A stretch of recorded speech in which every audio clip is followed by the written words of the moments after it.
What is up, YouTube? Good day. Hope everyone had a good Halloween if you celebrate or do anything for that holiday. It was a good time here. Kids had a blast. Pumpkin carving and costumes, trick-or-treating, and then we went out to they had a really awesome haunted house here. We have this ancient hotel here that is over 100 years old, and they've converted it into like a kids fun center on the bottom, but around Halloween they do a haunted house, and they had like 3 separate ones. They had one like in the dark, and supposedly the hotel itself is like haunted, is what they say. It's actually been on whatever that show on Discovery or History Channel, Ghost Hunters or whatever. It's been on there. It's like a known place that's haunted. But they had like an amazing.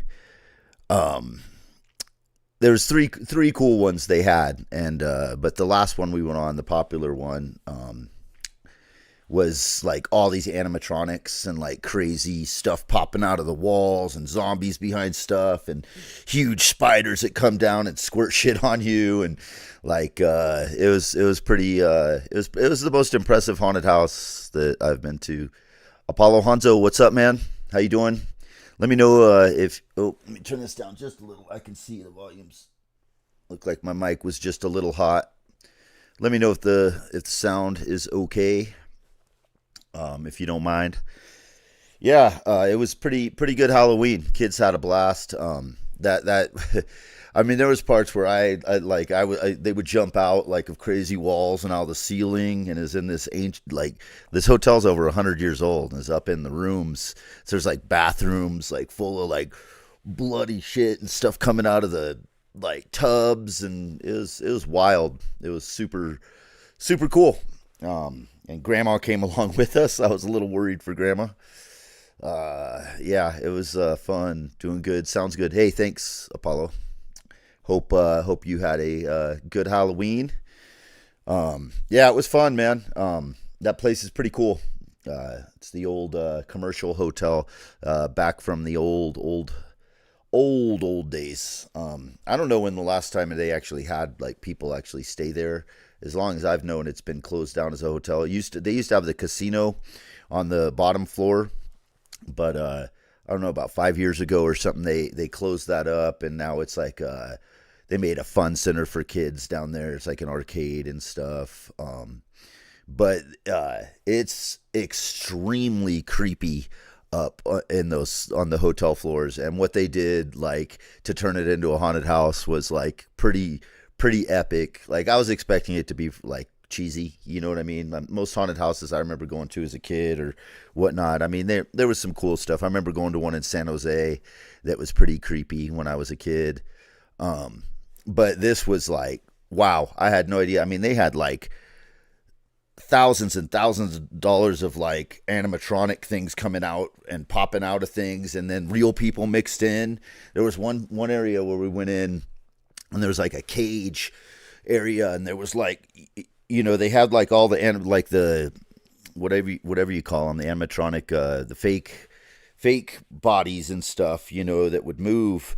And there was one of like this one, like they were like zombies, and one of them had a real welder and was just kind of like moving it around the fence in circles. And I thought for sure it was like one of the robots or whatever. And as we came through it, it popped up and leaped out as a real human. Totally, that one actually got me.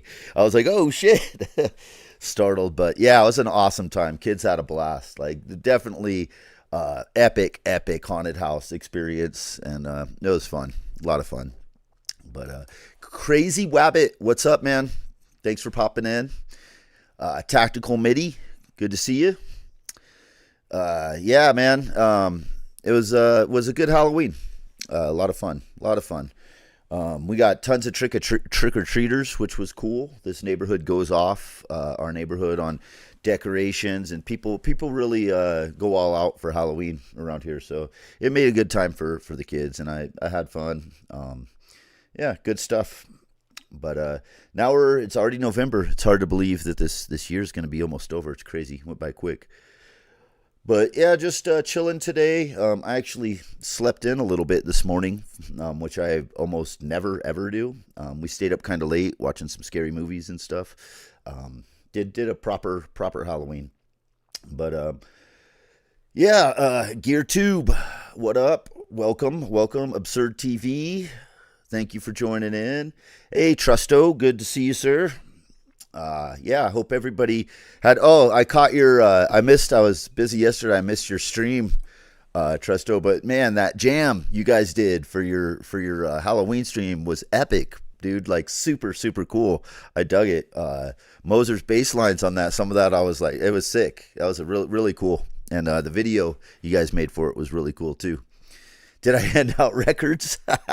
You know what? That would have been a good idea. That would have been a way to scale down. I actually got rid of some records, Webbit.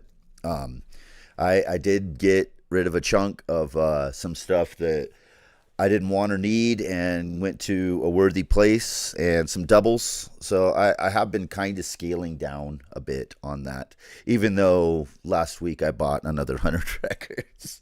But there were ones I don't have. So yeah, it's a bad habit. It's bad. But yeah, I was watching some videos. I just watched Synth Samurai's stream from earlier, talking about the TR-1000 and stuff. And I was going to talk about today. I don't know. This might be a little bit of a rant. I mean, I'm not gonna go off, but there's some points I want to make about. And I've been thinking about this for a while, and I have discussed it in previous videos and stuff, but I've really been thinking about it a lot since the release. We've had some major releases lately of gear, right? We had the Tonewerk drop, then I don't remember which was first, right? It was right there, the TR-1000 from Roland, and then the MPC Live 3, right?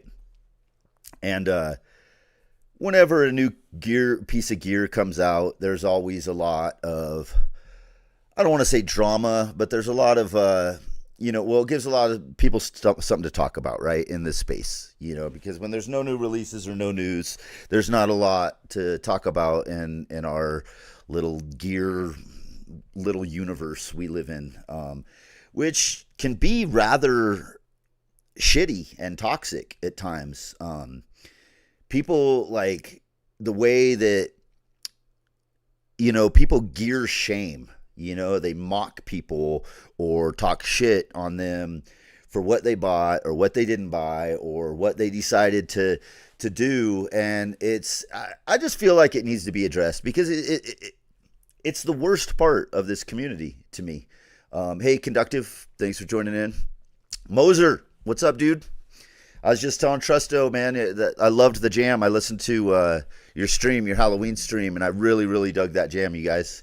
There was parts in there, dude. Some of your bass lines on that were extremely badass and sick. I loved it. So awesome job, guys. Very cool. You guys go check out Symptoms of Reality. They did a great Halloween live or a jam over a really cool video. Epic. It was super cool, and the music was awesome, you guys. I really dug it. But yeah, rants are good. Bring it. Yes, Rabbit. I enjoy your rants, sir. I do. I watched your video this morning as well, and really liked it about creative versus musician. And I really, I mean, to me, you're a musician, Wabbit, and I don't mean that as an insult, but I enjoyed your take, and it was very good video and excellent points. And see, we need more honesty and people talking about things that like aren't necessarily the hot news of the day or whatever, like just concepts and stuff. I think there's definitely a lot of room for that in this space. But what I'm gonna say is, hey, Maryland, Symptoms of Reality. Yes, Excellent job. You guys are awesome. That was super cool. I wish I didn't catch it live yesterday or be able to see it because yesterday was really busy with the kids. I was saying we had a epic Halloween of pumpkin carving, trick or treating, and went to this amazing haunted house here in this old, over 100-year-old hotel here that they did this epic haunted house at. The kids, it was extremely creepy and rad. But so I didn't get to get on the tube much yesterday. I was pretty busy. But yeah, I'm just gonna say this: the worst parts of the synth and gear community, and the gear shaming for one. Putting it down, putting people down, putting the gear. It's okay to criticize a piece of gear, like Samurai criticizing the TR-1000 today.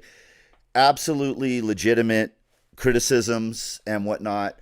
And I will specify, I don't think that Sammy in any way like was putting anyone down who bought it or saying anything about people who own it. But there's a lot of people who are, and not just the TR-1000. It could be the Toneverk, it could be the MPC Live 3. I'm using these three as examples because they're kind of the newest hot thing that most people are talking about right now.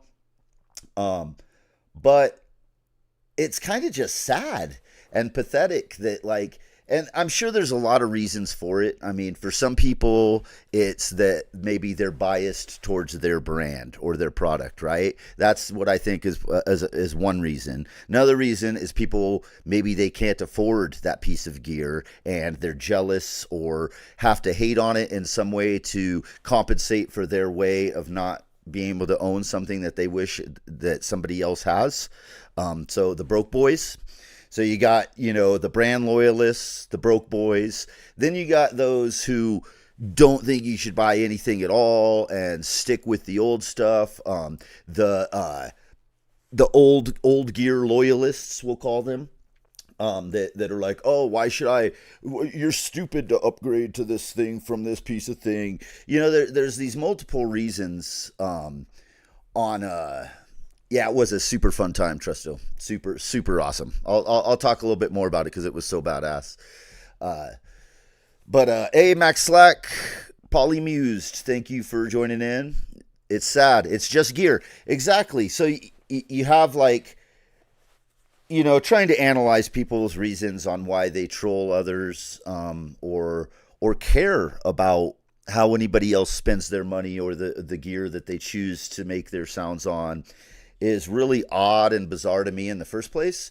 But the fact that you take the time to go into someone's video, make comments, like literally hating and saying that they're dumb for getting a Live 3 or they like wasted their money and are stupid because they got a TR-1000 or this gear does this better, or mocking on, oh yeah, the Toneverk don't work, it don't work, it's like, okay, have you tried it? Do you have one and you literally know it doesn't work, or did you just read someone's thing? Because for my purposes, it works fine, so and I try not to take those things personally. I remember when I got my MPC X SE Special Edition, and that was during the whole MPC gate where EAC came out on the converters, and all of a sudden there was this huge issue. There was a million videos and drama. If you guys remember, I've been big in the MPC community for a long time, and MPC gang, shout out. And I remember getting major hate and people talking mad shit, oh, you got suckered, you're a fool, you fell for it, blah blah blah blah. And it just cracks me up that people care that much about how anybody else spends their freaking money. You know what I mean? Or what they choose to do. Oh, I can't believe you paid that for that. It's like, you know what? You don't know what I can afford to pay for, or why, the decisions that I make, or anybody else. You know what I mean? It's just a weird, horrible part of the community of this music gear thing.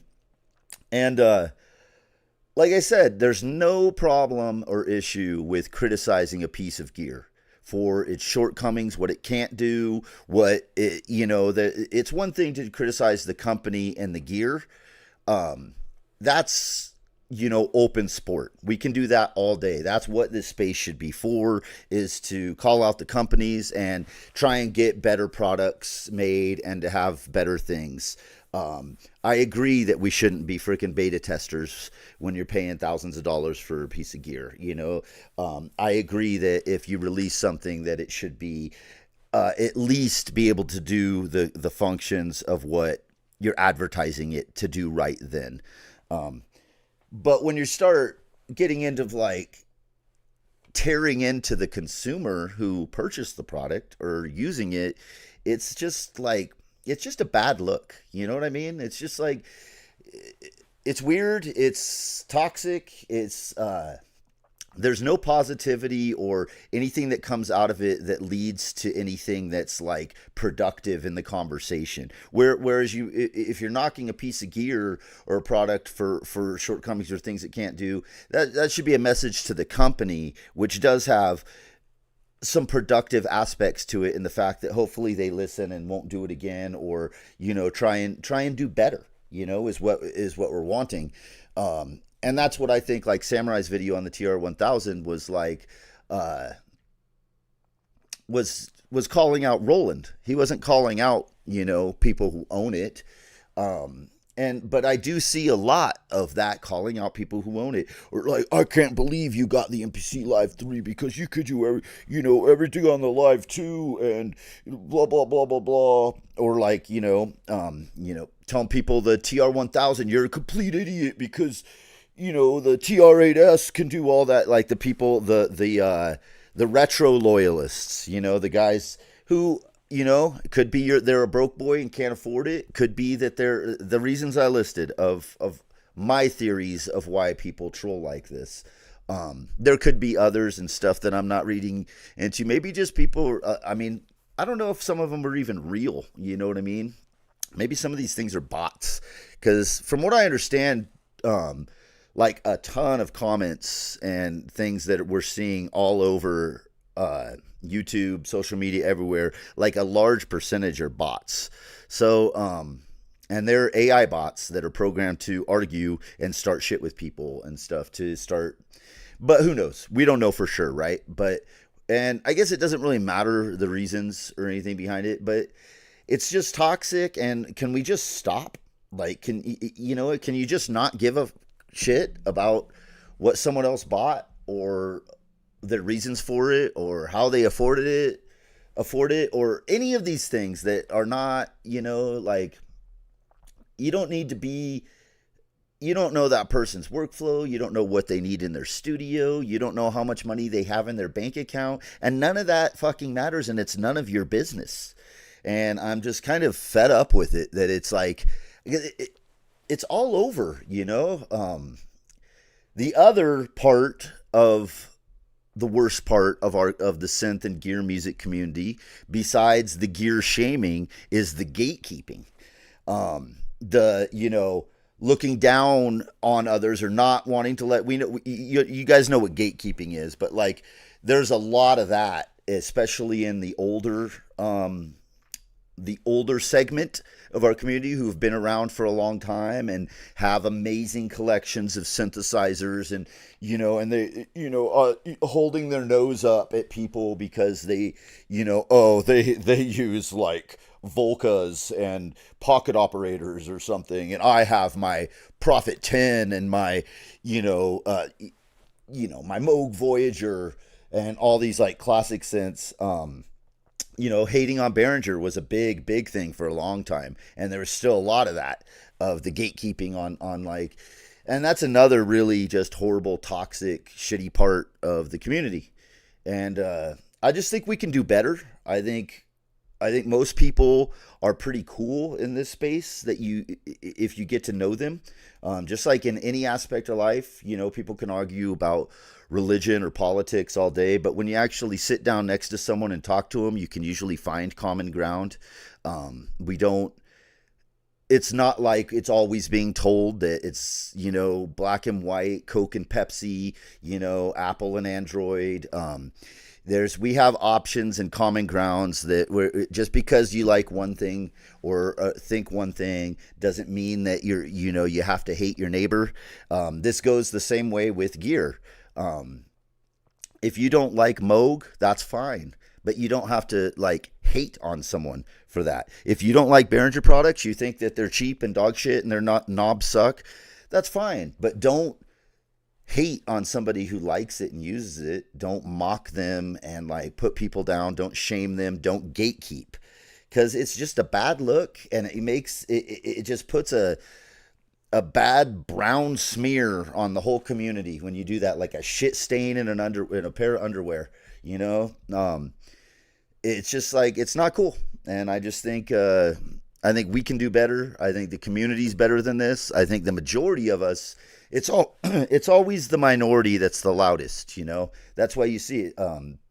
Generally, most of us are, the people who are, excuse me, the people who are like, happy for someone or some. Generally, we don't always comment or say anything. We might like something or something, but you don't hear it verbally. So I think like it's just the trolls and the people who they must just have like shitty lives and need to, you know what I mean? There's something about it where they need to hate on other people. They have to use people as punching bags because of their own shortcomings and things in their life. And it's just sad. It's pathetic. And like I said, there's multiple reasons why I think people do that. But and some of them might not even be people. But yeah, let's just try and do better and be cooler to each other. No matter what someone does, don't call people out. Where's your music? Or where's this? Because you have this gear behind you. Maybe that person just likes to like sit there and twist a filter on a freaking saw wave. Maybe they're not making any music. And you know what? If they're having fun and enjoying themselves, then you can go to hell, because that's the whole point of this, is to have fun. And it doesn't matter how you use the gear. It's their gear. They paid for it. It's not up to you, or your opinion doesn't freaking matter. And it shouldn't matter to them. So quit trying to hurt people's feelings or to like make them feel like you're, belittle them like you're better than them because you have some 4/4 techno song with a 4 on the floor that you made that in my opinion doesn't sound very good. It's pretty fucking boring. But do I call you out on it and be like, why is your song so fucking, there's no changes in it, it's just like one straightforward thing and like repetitive as all hell, and I think it's incredibly boring? But I'm not going to come onto your fucking page and say that, because I'm not some kind of asshole that puts people down. We all can have our opinions on people's art. Isn't that what art is? It's supposed to like speak to people differently. Everything has a different, one person can look at a painting and get a totally different idea, image, and thoughts compared to what another person looking at the same painting. And that's exactly what music is. Art it's highly personal, and calling anybody out for anything in this space, unless they're actually the only people that should be called out for anything are these people that are being like toxic and horrible and trying to gatekeep or gear shame and do these horrible things. And it's just a shitty part. It gives our community a bad look, and it's just like lame. So if you're doing that and you're out there and you're criticizing other people, if you're gear shaming, if you're gatekeeping, then you know what? Most of us should pull together and just say, you know what? That person sucks. If you do that, you suck. And, you change. Be a better person. Find some personal growth. Go out and take a walk, a hike in the mountains, and, take some deep breaths, meditate, and really think about like the things you're saying and how you're talking to other people and trying to make them feel. Just be a better person. That's all I'm saying. All right, rant over, guys. Sorry. Go back and read the comments here. Yeah, it's just been bugging me ever since. It's always when new gear comes out that it gets the worst. Let's go back and read some comments here. Some people jumped in. Oh boy, I missed a bunch. You guys are talking good. I like to see a lot of banter in the chat. Okay. Ooh, there's a bunch of people jumped in. All right. I'm glad you guys are all here. Thanks for all joining in. Let's see. Polymused. It's sad. Oh yeah, we got that one. Okay, I'm trying to go up here. Who did I miss here? Space of Waste. What up? Some people just don't like overpricing. I can agree with that. And again, that's a legitimate, like, not that it's okay to criticize the company. You can say something about the price. That's fine, but don't hate on someone else who paid that price and was okay with paying that price. That's my issue. Some people, let's see, the synth community is kind of strange when it comes to gear. Yeah, what up, Conductive? Yeah, I would say they're very strange in some ways. It's kind of weird. Max Slack, I want to be stupid and have a tier 1000. You know what? I want one too, man. I do. It's a piece of gear that I'm not going to, I don't need it, and I'm not going to pay that price right now, but I'll be looking in the next few years for a used one in a deal. If I would love to have a TR 1000. Let's see. It says, coming from the guitar world, people seem to be excited when they find cheap guitars that are well made. Not as much shaming. Yeah, agreed. And the other kind of gear spaces like the guitar world, you don't see it as much. People are usually stoked for you more, and you don't see as much hating. And if it is criticism, it's usually just aimed at the manufacturers, not like personally ripping into a person that bought the guitar or something. Like we see, like literally, like talking shit on people who bought a Live 3 or a Toneverk. You know how much shit I've heard on people talking shit on the Toneverk. And it doesn't bother me. I have thick skin. Like I said, the shit I took when I got the MPC XSE was, oh my God, it was bad. Like there was comments, in groups on the MPC groups and forums and stuff. It's just like, you guys drink, telling me I drank the Kool-Aid. It's like, you know what I mean? Like, come on, man. Like, I'm not just some yeah, it's pretty bad. And you don't see it in other communities. Let's see. Almost all hardware have some initial issues. Totally normal. Yeah, it's true. It's true. I mean, it does seem like they're releasing it. The only issue I have is when they release it with full features that are on it, and then those features don't work. Having a few bugs is absolutely normal. Having full featured parts of the product that at launch that you specified was what the machine could do, and then it doesn't is yeah.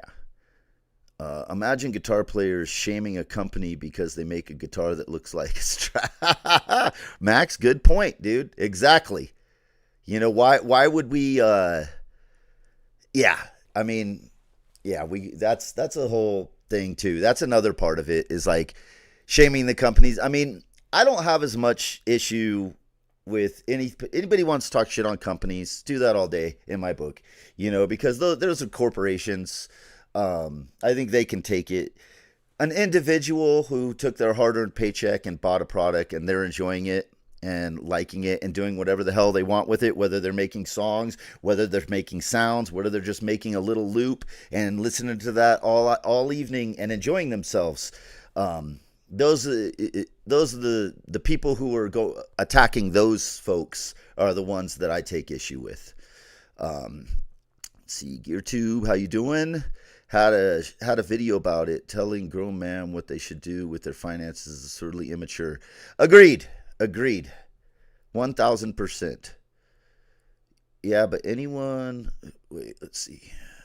Yeah, but anyone who whines about what you do with your money is only worth ignoring. Fact. Let's see. Sounds like jealousy when people pick on others for getting what they don't have. I think that's part of it. Like I said, Wabbit, I think that's a big issue with it. Like jealousy because they can't afford it or whatever. I think that's a major issue. But I think there's other factors of why people engage in behavior like that too. Brand loyalty is a big part of it. People who are just, hate on this particular brand, are going to, no matter what, hate on anything to do with anybody who uses that brand. That's why like extreme loyalty to anything can be dangerous. And we won't go take that further, but you know, I watched the Dune movies, and I read the Dune books as a kid, and I was contemplating the second book, Dune Messiah, and Frank Herbert's message there. If you never read the books, they're extremely like way more heavy than the movies. A lot more deep in the conceptual area. But it's like his message, it seems like, on trusting in charismatic leaders and putting blind faith into things, is a lot like brand loyalty. You know, it can be not a healthy thing, and as we know through history, it can be extremely dangerous, right? Let's see. Community guidelines. How you doing? Good to see you. You think synth nerds are bad? Check out Camera. Absolutely insufferable. Gamers. Sorry, read that wrong. Gamers. Yeah, I haven't been like big in the gaming community in a long time, but I can only imagine. Yeah, I'm sure it's just as bad or worse. I can't believe you have a Switch instead of a PlayStation, or don't use Steam. I can see it.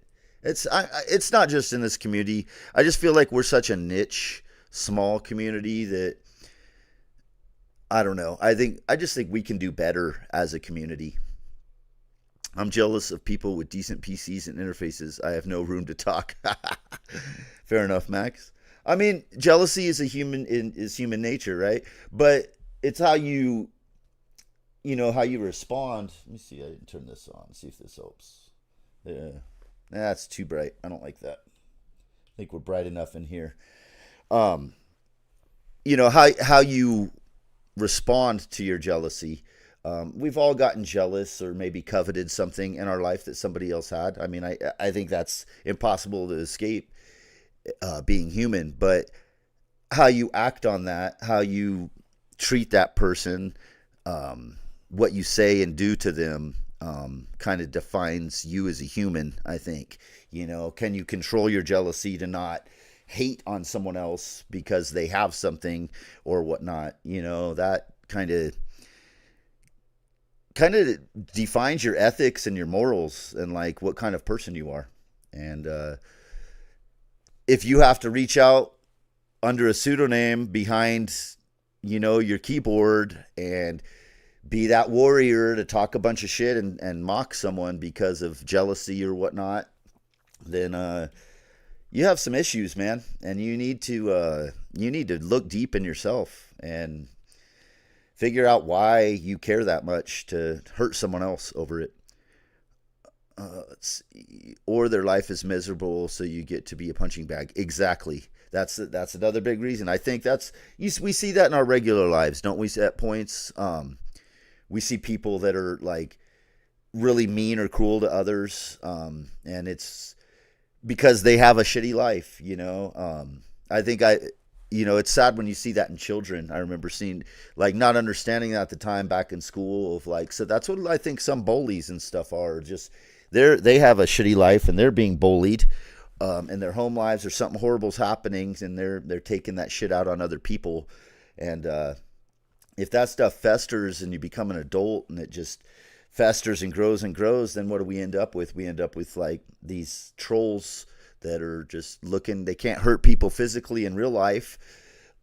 So they're trying to get under people's skin and hurt them and fuck with them on the only way they can, which is from behind their keyboard where they're safe, right? There's no repercussions if you don't know who someone is and you can't do anything about it. Some people are irritated by life, looking to pick a bone. 1000% negative energies. Let's see. George G's, what's up, dude? How you been, man? Haven't seen you for a while. Good to see you. This world needs a hero. Welcome in, sir. We need more Trader the Living pushing back against the narrative that isn't focused on creating. This isn't high school anymore. Thank you, Wabbit. Thanks, man. I feel like, and I feel the same about your videos. Stuff that you're talking about, issues that we don't, pushing against the narrative. I like the way you phrased that, because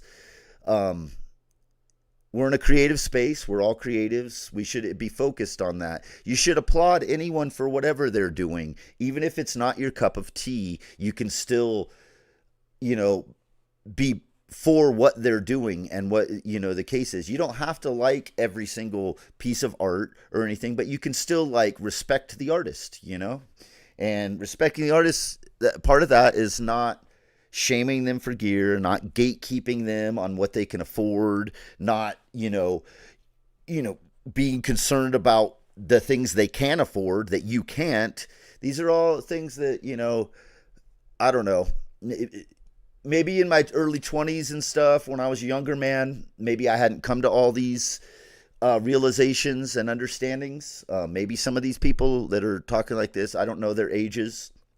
But it seems like some of them are older, for sure, in the gatekeeping aspect or criticizing others for their gear. There's definitely a contingent, a faction of these people that are of an age where it's very unacceptable, and it's never acceptable, but it's a little more understandable in someone that's younger without life experience who and I'm not saying I'm giving those people a pass, but I'm hoping that they'll have time to learn. But if you're like over in your 40s or older and you still have these kind of behaviors, then that's just really, really sad.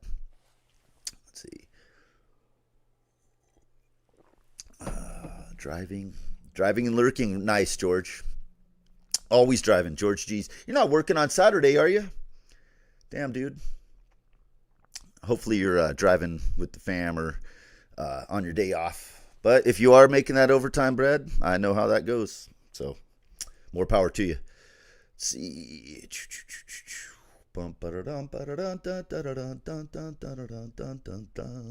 Somebody called me out. I hum that all the time and I never think about it. I just do it subconsciously. And somebody in the comments from a stream or two ago was like, the A-Team. And I thought I was talking about skateboarding in that live stream a little bit. And there was a short-lived team with Rodney Mullen and who was on that squad? Mark Johnson and who else did we have? I forget everybody was on, but it was a short-lived team. I thought he was talking about the skateboard team. And then I thought about it for a little bit. And I was like, the A-Team, because he didn't say nothing else. And then it clicked. I was like, oh, the A-Team song. I've been humming that song because I do that almost every day while I'm working and stuff. The dun, dun, dun, dun, dun, dun, dun, dun, dun, dun. Wait, that's Battlestar Galactica. Maybe I'm humming a different one. I do different ones. Sometimes it's The Greatest American Hero. Sometimes it's the A-Team. Sometimes it's Knight Rider.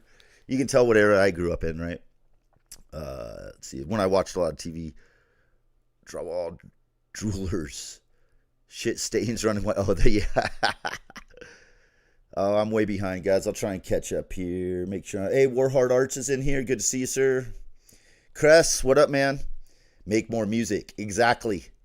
Yeah, let's make more music and not criticize others for what they're using to make their music. Hey, there's a lot of choices out there, so make your move and show it. 1,000. Who do we got here? What is it? The Blueprint for Humanity. Welcome. Not seen you here before, so I appreciate you dropping in. Trolls live under a bridge thing. Tons stop others going past. You know you're on the right path when you have to face them. Okay? Yeah? I wonder if any gear synth community stuff actually gets more punch bag treatment than Behringer. I don't know, man. Sometimes I feel like it depends on the moment and the time. Like Roland's getting a lot of punching bag right now. Electron's getting a lot for the Tonewerk. I think as a whole, through the years, I would say Behringer's probably got the most. But now it seems like it's whatever the flavor of the week is of what product's out. Let's see. I missed. Dang it. Chat jumped on me. Hang on, guys. I still haven't gotten the chat to go back to the vertical. It's in this lame horizontal. Let's see. Napalm 121334. What's up? Let's go back to I missed. Let's see. Dude, good stream. I got trolled aggressively when I got back into the electronic music space. Yeah, it's a common thing. It's a theme that's what I'm saying. That's what I'm trying to change it. If we make it a topic of people calling it out enough, maybe we can get it to stop and kind of like, put these trolls in a cage, or maybe that's not the best phrase, but put them in a space where they're like called out and everybody knows. Let's see. Great rant. Thanks, Max. Thanks. Appreciate it. Mixing guys are super egotistical. Yes, this is true. Let's see. I was lit up. I was worked up, huh? Apologize. It pisses me off, man. I don't like to see others get put down. It's always a thing with me since I was young. I don't like, I like to stick up for the, because some people just don't have the ability to stick up for themselves. Maybe they don't have that confidence or they just feel, and I just, that shit pisses me off when someone is messing with somebody and that person is, maybe for whatever reason, it can't stick up for themselves, and it just gets under my skin. I had someone steal my ideas and then ask me everything about synths, from how they're made to how filters work, and in good faith, I didn't mind helping it when I asked them to read their own manual. When I asked, did they stole your ideas and then you helped them? That's crazy. Let's see. Hot Todd. Yes, trust. Drinking some hot Todds. Worked up.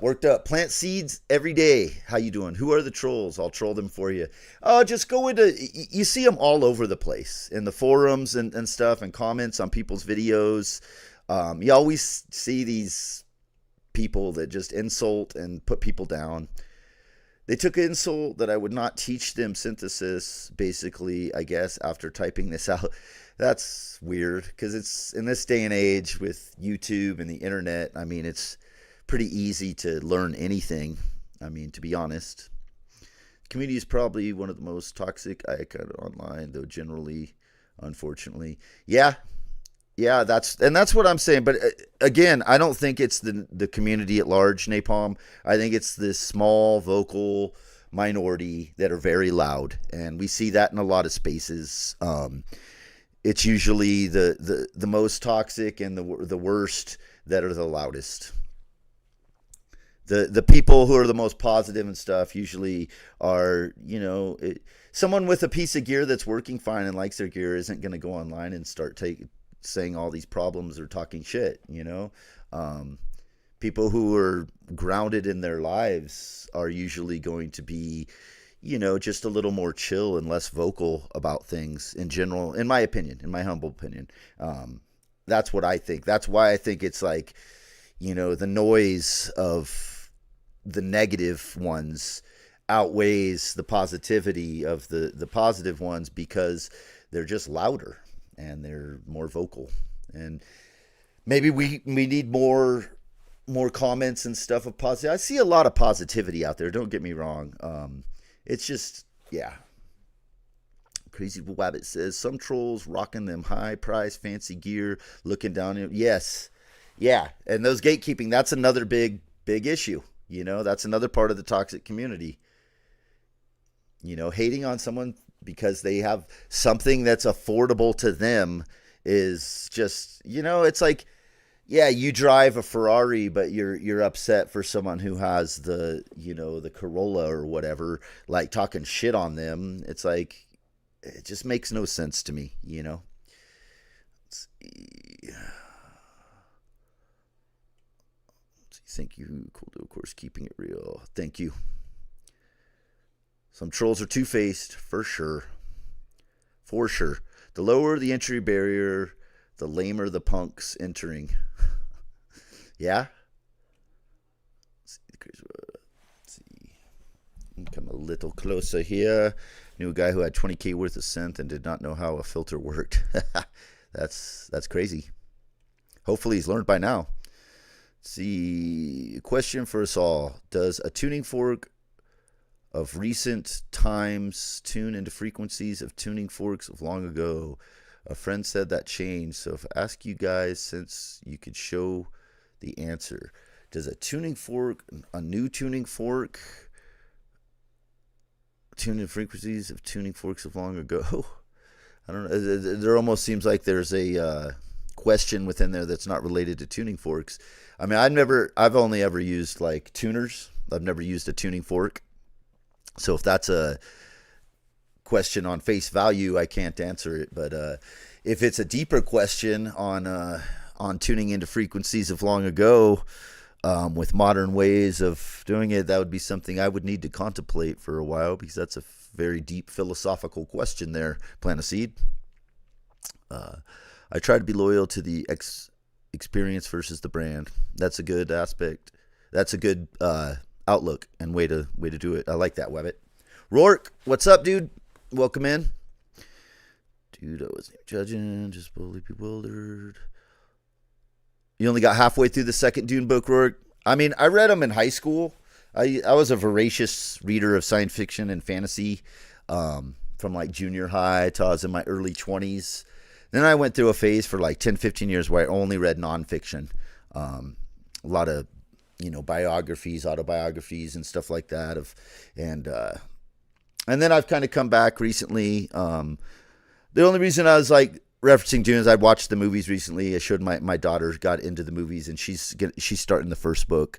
And yeah, it was just I started thinking about things that I didn't understand when I read them as a teenager, that were kind of deeper levels of maybe what the author was trying to convey in certain ways. And there's a lot of ways you can interpret things that, when you have a younger mind, that you might see things or think, have different realizations about later as you reevaluate things. And the Dune books are deep, and Dune Messiah, they get really crazy later on.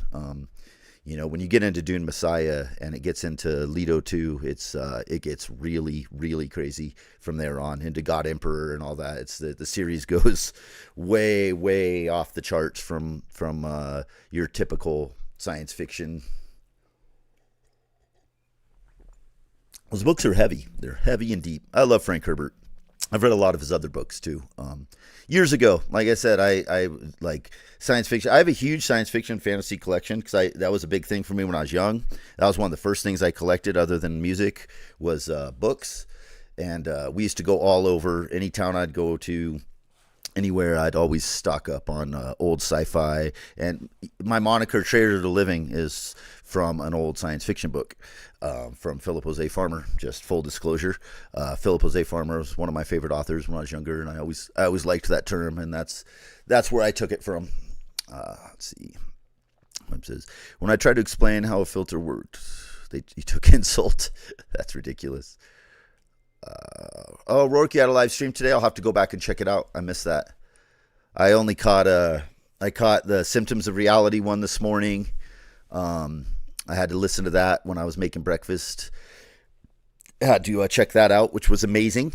I checked out, listened to Wabbit's video, which is very cool. Go follow the Crazy Wabbit. He does cool jams and has good talking videos discussing some interesting subjects, and definitely highly recommend. Let's see. And then I watched Samurai's stream, and then I was like, Samurai was talking about getting up and doing something in his stream. It got me motivated. He's like, yeah, I'm going to get on. I wasn't going to stream, but damn it, Sammy's right. Shout out Sense Samurai. He's inspirational. Whether or not you always agree with his takes, I don't always agree with everything he says, and I don't with everybody. But I totally respect the dude, and I enjoy. He's highly entertaining, and shout out. And what he was saying about motivation and getting up off the couch and stuff, like I 100% agree with his take on. Sometimes that's the thing when I make music, like. Because I have a friend that we were talking about this recently. He's like, man, I just don't feel motivated to get into my studio and turn it on. And I was like, sometimes I don't either. But what I do is I just go in and I turn it on and I start anyway. And once I get started, then the motivation comes. You kind of have to force yourself into it, like anything else. Like, sometimes I don't want to go mow the lawn right then or whatever. But you just have to go out and do it. And granted, that's not as fun as when you fire up your gear. But when it comes to creativity, it's like even if you don't make something that you end up keeping or whatever, you get to practice, use your machines, use your gear. It's always a positive thing to get, just more time in with it, because I learn every time I do stuff. I almost always learn something new, or just get a little better at a technique or whatnot. It's practice makes perfect.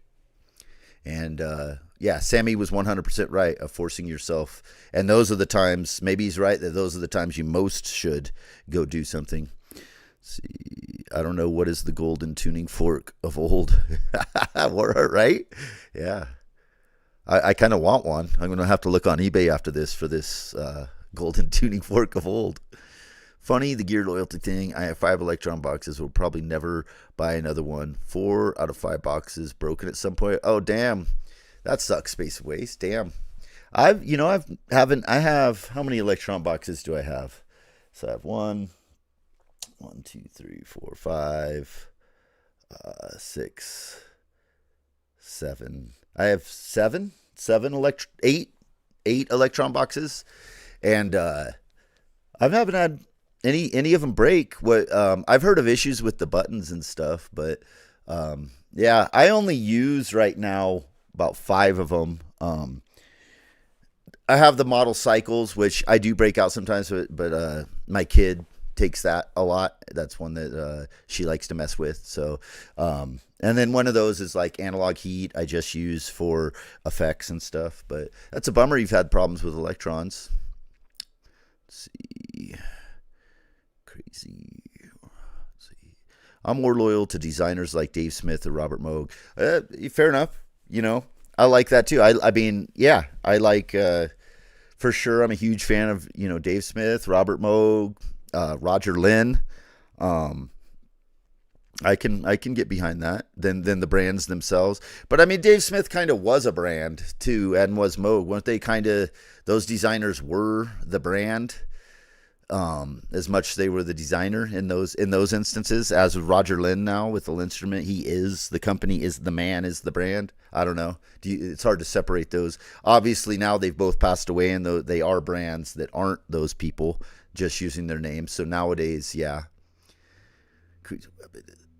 I'm a Slipknot fan. I say they're not abandoned, but just a brand. It's a fact, though. What else we got here? I'm glad I have a Prophet and a Pro 3. I'd buy a Mini Moog if the prices weren't so bad. I just want to staples and forms of hardware, really. I'm a minimalist, but like having the best quality. Totally understand. And, I'm at a point now where I feel like I should have a while ago maybe not had, for me personally, I find having like something like the Quantum, I'd rather have that than say have the Mini Freak and little desktop Hydra.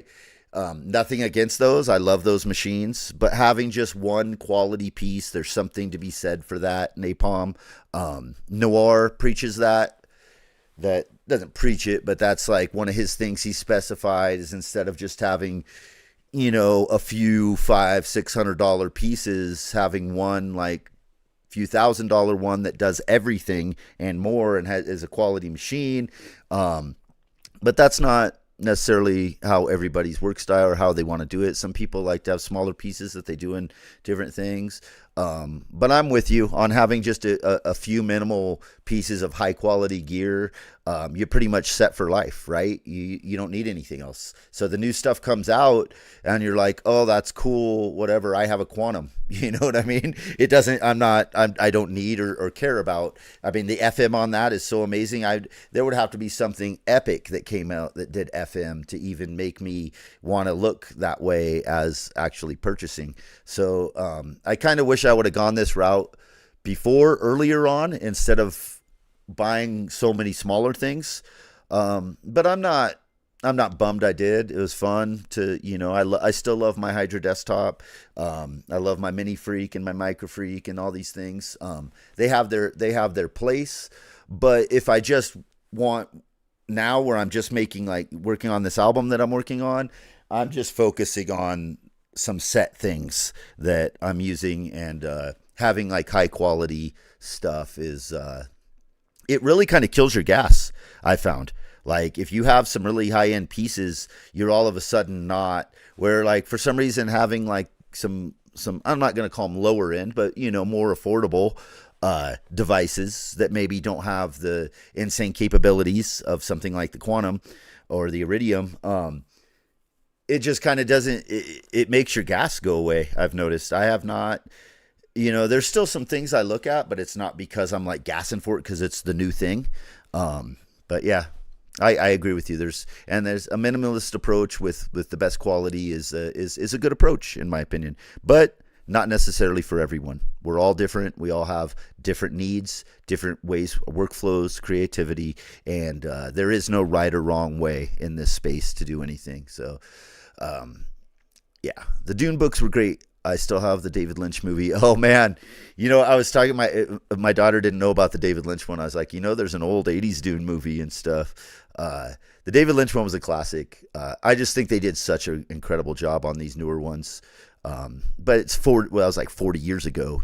Technology, special effects, everything. But that's a classic. I know David Lynch hates it. I've seen interviews where he doesn't hate it, but he was very disappointed and thinks did not. He said from the script phase on that it was just a shit show and was never going to be what he really wanted it to be. Probably I'll start with the little Hydra. Hydra is 1,000% a great synth to really get deep on, learn on the UI on it, the capabilities of the Hydra. I think it's why I don't get rid of it, even though I have the Quantum and the Muse now. I still keep the Hydra because it's a workflow that I just really love, and it's one of the few hardware synths I have that supports MPE, so I can use the Linstrument with it. Is another key factor of why I like to have it. Most of the hardware synths I have don't have MPE capability. I wish they would put it on the Muse. That would be really, really big for me. They say that it still could happen. We'll see. But Hydra is dope, 1,000%. Love Slipknot before forgive. Slipknot's dope. I like Slipknot. Not something I listen to all the time, but I have some friends that are heavy into it, and I never mind when a song comes on, especially if you're like doing something outside physical or something like, or you want to get charged up, Forget Sony. Envy is more polite. Okay, yeah, envy. Yeah, that's true. It's okay to be envious, not to be jealous. And yeah, that's a good way to put it. Excellent way to put it. Let's see. It's the mark of friendship that someone would share in your victories and lowest moments. Can't expect that from everyone. Well said, Rourke. Let's see. I Sing the Body Electric's in here. I missed that. Oh, what's up? Good to see you. I Sing the Body Electric in the house. Let's see, some people are shitting on the beautiful. Yeah. 1,000%. Wabbit and T3 the Gear Talk spaces. Hey, we'll take that. Like I said, Wabbit, I enjoy Wabbit's perspective on things and has some very good points. Makes me think about stuff sometimes that I wouldn't always. Courage, any artistic expression, 1,000. Let's see. We're bringing the knowledge, being the knowledge. Well said, Wabbit. Let's see. Plant seeds every day says, me, I love sick. I got to take off this jacket real quick, guys. I'm getting a little warm. It was cold. We get really cold in the morning, and then it warms up. Take this jacket off.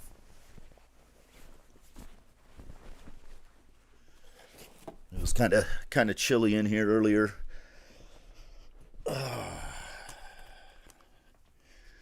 This is like the warmest it's been this time of year in these parts in a long time. Like maybe ever that I remember since I've been here. It's normally like, the kids are wearing jackets over their Halloween costumes, but it was nice last night. We're actually getting an extended fall. Normally we get like a really short window of fall and then boom, it's wintertime, snowing. So this is nice to have a little extended fall. Jealousy is worse all around than envy. Agreed. Yeah. Okay. Maybe envy is more the one that's the human nature. Jealousy is when it goes too far, when envy is taken into areas that it shouldn't be. I love music. Predictive text is missing. Messing you up today? Missing you up? What are we talking about? Hey, what's up? Hold my beer. Oh, we were talking about toxicity in this area of our gear space of gear shaming, gatekeeping, being negative, and sometimes downright rude and shitty to others because of their choices of gear or what they can afford and whatnot.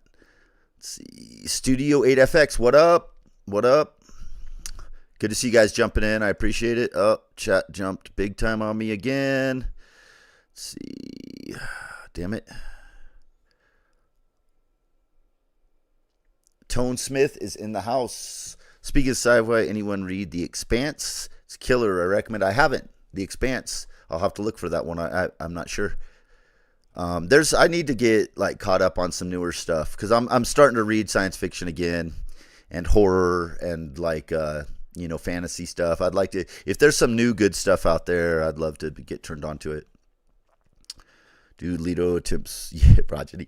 One of them actually turns into a sandworm. Yes. Yeah, it's wild. I don't want to spoil anything, but Leto too becomes the God Emperor, which he slowly is becoming a worm. But let's not give away anything to anybody who might read them. No spoilers. Let's see, analog to digital was anything but the analog, though, as in the standard before alterations could have been alterations too.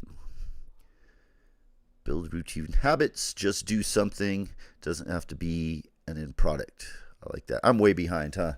Actually, I'm going to try and get caught up here, guys. See who else jumped in here. I don't know if I can read every single comment here. You guys are, I'll try and get him if anyone wants to collaborate on the Dawn Wave tracks. I'm inventing a new genre. Nice, Rourke. Guys, hit up Rourke. What is it? Dave Wave? Plant seed. I got a frequency divide, 2 links today. Hardware. Jams. Oh, okay. I gave frequency divide 2 links today for systems reality and hardware jams. Said check you out in community level as I see most of you here. You can find the individual. We can go. Got a reply saying thanks, and he will. Sorry, I don't think that's for me. I'm not sure what you're talking about there, Plant Seeds. There was Dave Smith Instruments until we got sequential. Given back to, that's true, to him free by Yamaha after Roland. They said, yeah, for a while he had sequential, and I don't know, sequential was bought and sold a few times, right? Was it by Yamaha who had it last? And then gave to him. I think I know there was a timeline where he didn't have it, and that's why he had DSI for years before he was finally able to get the sequential name. But I always associate, when I think sequential Dave Smith Instruments, I always think Dave Smith. Until now. Now it's a different story. I don't know who they have over there at the moment. Have they released? How many products have they released since he passed away? There's the Form. Did Trigon, I think, came out. That was the last product he worked on, I think. I think that's all they've come out with, right? Has it been maybe desktop? Oh, I'm sorry. They got maybe the Take 5 and TO5s.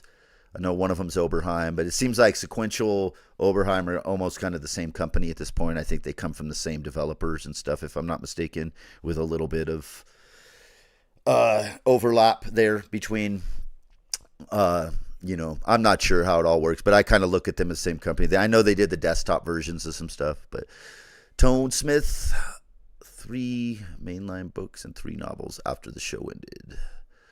Let's see. Am I missing anybody else coming in? Lurk on. Shout out to the lurkers.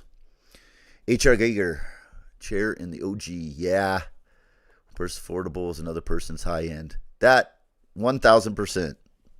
Just like one man's trash, right? Another man's treasure. Working on the projects kills my gas. As soon as I stop working on something, I start to look.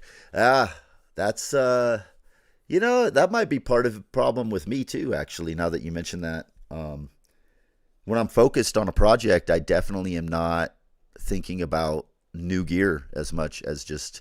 So as Crest said, make more music. Maybe that's the answer to everything. Less toxicity, less gas, less. But some people like the gas, you know. Some people, it's a fun thing, and it is fun at times to look at new shit. So I get it. Machines One, what up, dude? Welcome in. Welcome to the Renegades in the house. All of you guys coming in. Tactical MIDI. Yeah, I love my desktop Hydra. Same tactical. I like the MP pads on it too. I really love the desktop Hydra. I got some nice wood sides for mine. It's never going anywhere. It's a keeper. We'll catch up the end of the comments around midnight. No shit, huh, Rabbit? I don't know if I can read all this. Let's see. Somebody else jumped in. I like to at least shout everybody out coming in. The Eponema. Did I say that right? I'm sorry. Eponema. Good to see you. Pioneer ASO1. Great cost, reduced alternative for a monophonic. Profit if you get past the menu diving and scrolling. Okay. Welcome in. Who else we got in here? I'm going to try and, I think I'm getting pretty caught up. Staff Z. Hey, what's up? Welcome in. Message retracted. I don't know what you had to say, but you're welcome to say whatever you'd like in this space. Everyone's welcome here. You can be, you know, except for gatekeepers and gear shamers. Just kidding. Everybody's welcome, you know. We're an eclectic bunch of folks in this space.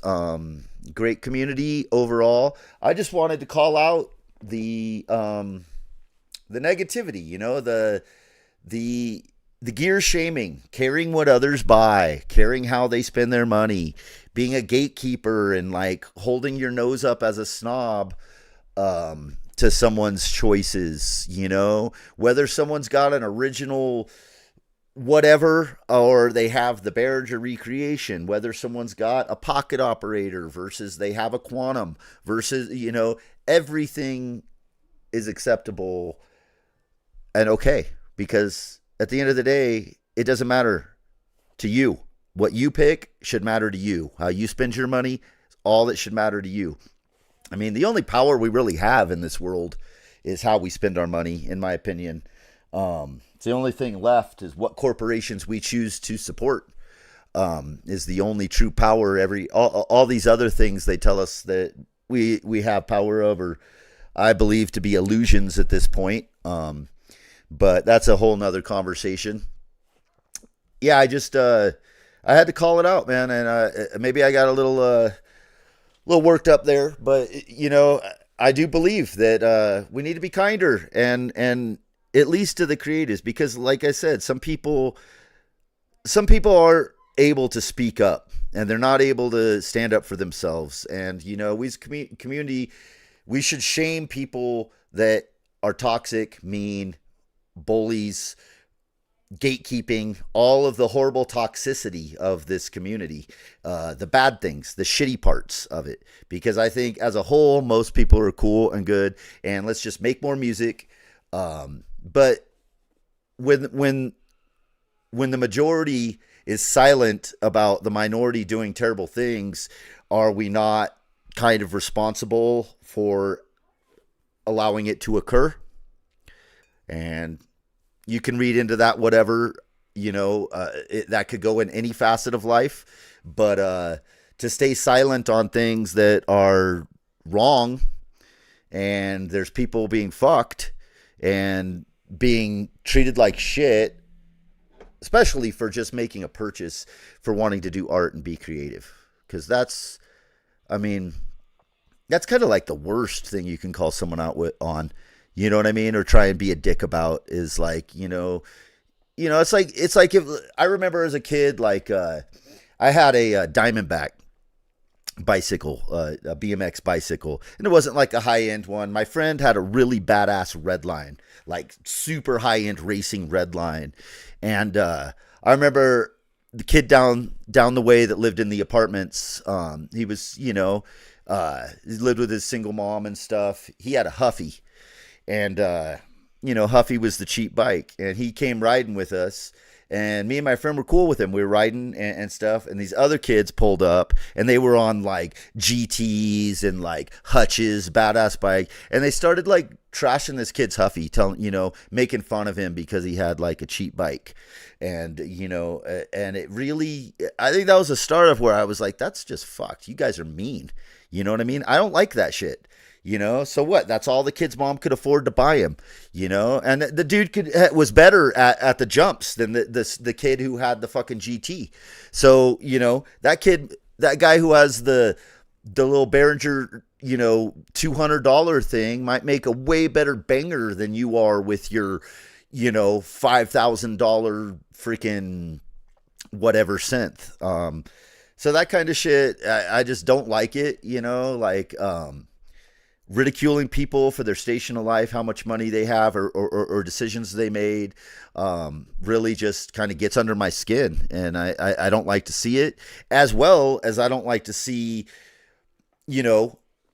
on the other end of the spectrum, people talking shit on people who bought the $3,000 drum machine or whatever, being like, oh, you're dumb. You bought this. You could have gotten the same capability, blah, blah. Like carrying, like, broke boys talking shit or being like upset, like, like the hatred and jealousy factor. Like it goes both ways, there's bad negativity and shitty people on both sides of that spectrum. I'm not saying that like people with money and expensive synthesizers are the assholes here.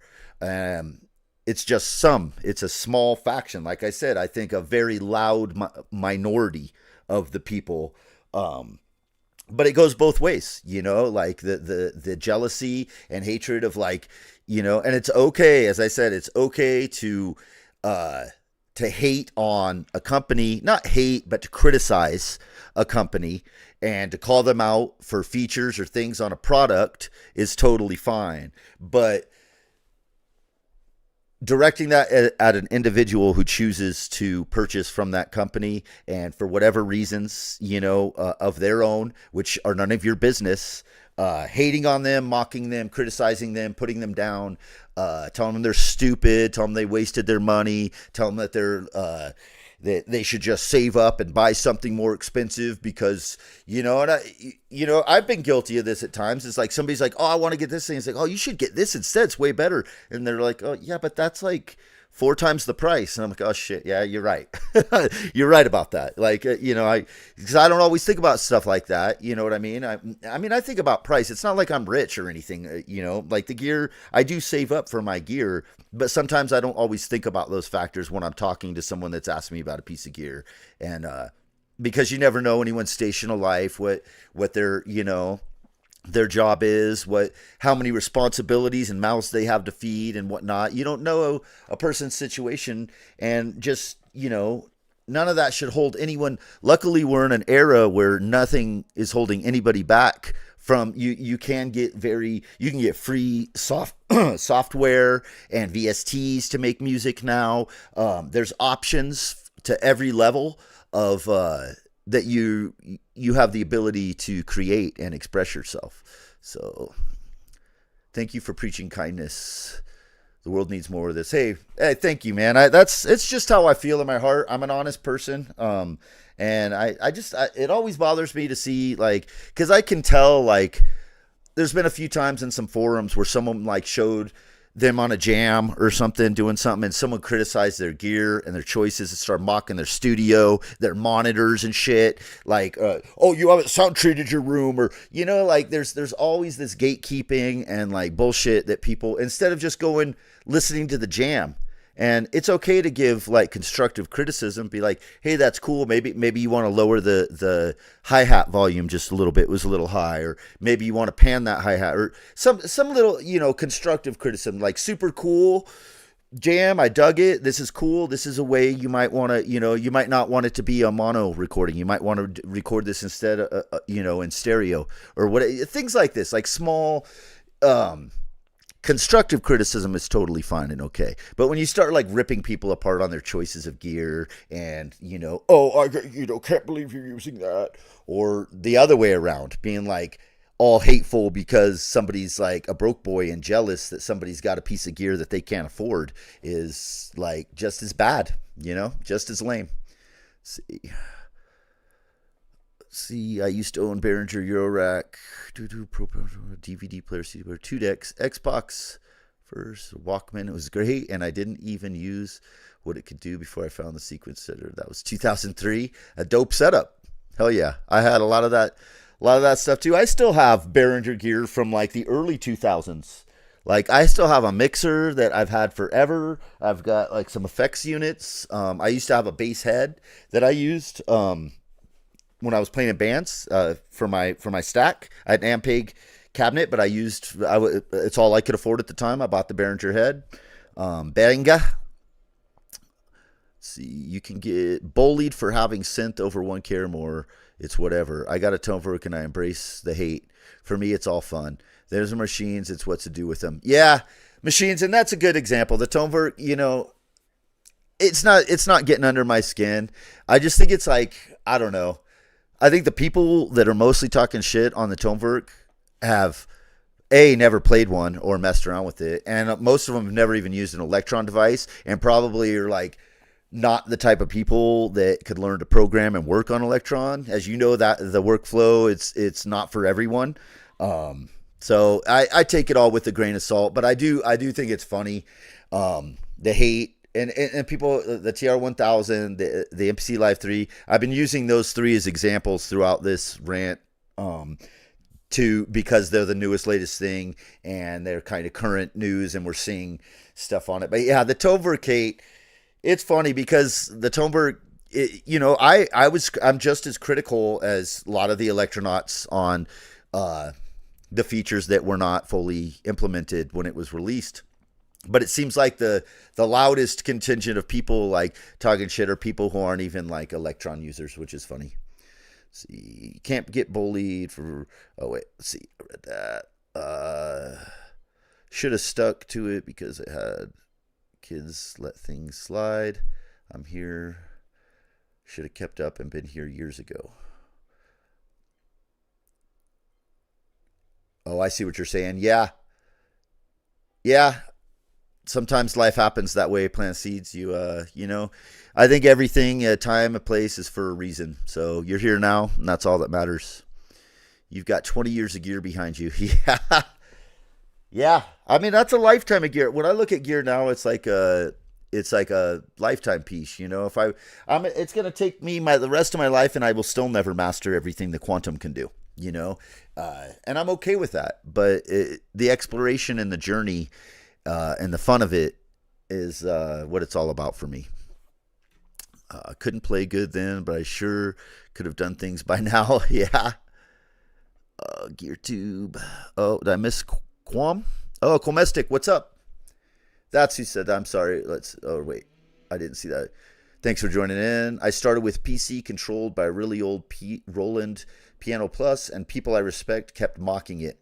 You need an MPC vinyl. That's not legit. And actually believe them. See, that's exactly what I'm talking about. Like 1000% is you were having fun. You were learning and getting into it. You're starting out, and that was a perfect thing for you. And people came along and tried to tell you what was cool and what you should have. And yeah, that's and we believe it. It's like you get bullied into believing that what's cool and what you need. When that's kind of like something you need to find on your own personal journey. I think you can get advice from people who know about things and stuff.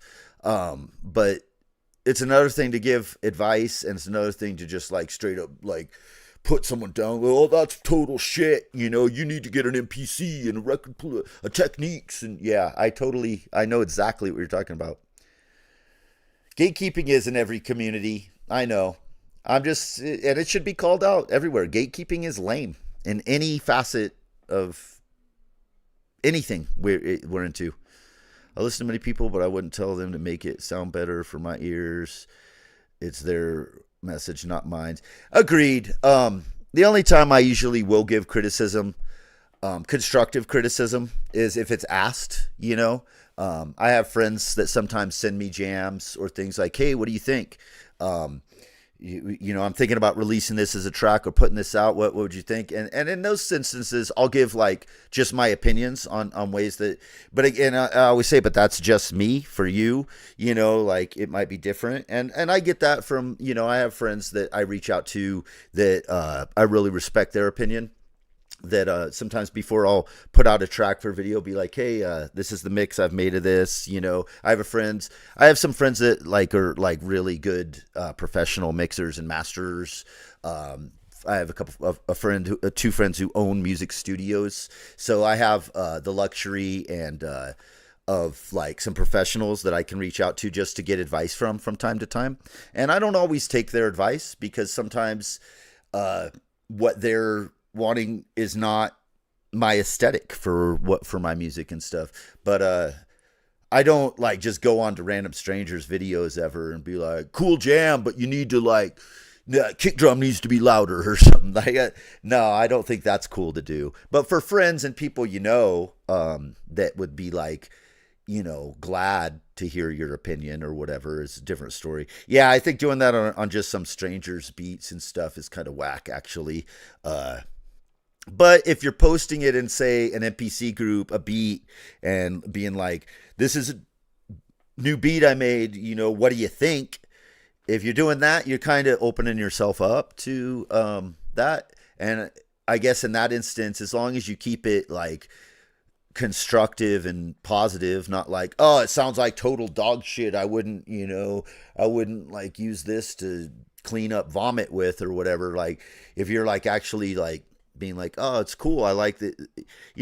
I usually in those cases, if someone directly asks me, I'll say something positive and then put in your constructive criticism. Is the way you kind of got to put it on a pillow, depending on the person. But some people are very sensitive, especially when it comes to our art, right? I mean, anytime you put out a song or anything, I think even the best of artists, the most even like famous people who have been doing it for years, I think there's always that element of like, you're a little kind of hesitant. You're letting your baby out for everybody to see, your thing. There's always a little bit, no matter how seasoned you are, of what's the word I'm looking for? Like, you guys understand what I'm saying. There's always a little, you're always a little reserved on like, is it going to be accepted? Or people going to like this type thing? And I think that's just the nature of being an artist, is we all have some slight sensitivities towards these things. Let's see. Machines One. That's how you got some of the best hip hop performances. The Machines One. Everybody go subscribe to the Machines One. He has some of the almost awesome jams. He does such rad stuff with his modular setups, his electrons. Super, super dope. I highly recommend everybody go over there. G Block. What up? That's the Machines One. All I need is my Focusrite. Hey man, if that's all you need, then that's all you need. That's perfect. Let's see. Bum, bum, bum. Wait, I miss. Oh yeah, read that. Let's see. I'll tell them better. Okay, exactly. Once the Tonework is up and running, I can't hate to stay on it and show people what's up. I'm the same way. I feel like we're gonna have our revenge. The Machines One, when the Tonework is fully like what is becoming. I've been messing with it a little bit since this update. I was glad to see the DIN MIDI issue got fixed. It was a bummer to see they haven't fixed, because I don't use USB over MIDI very much at all, very very rarely, except on my MPC. But using it to multi-sample would be, and yeah, but I was glad to see they at least got the DIN MIDI issue fixed. But yes, we will have our revenge. The Tonework will watch. It's going to become one of those things, I think, like the Octatrack, that's going to be like a legendary piece of equipment. That's my prediction. I could be totally wrong, but I really believe this. People are going to eat their words on the Tonework. But we'll see. I know a dude like you will show it to its absolute maximum capabilities of how amazing it is. Let's see.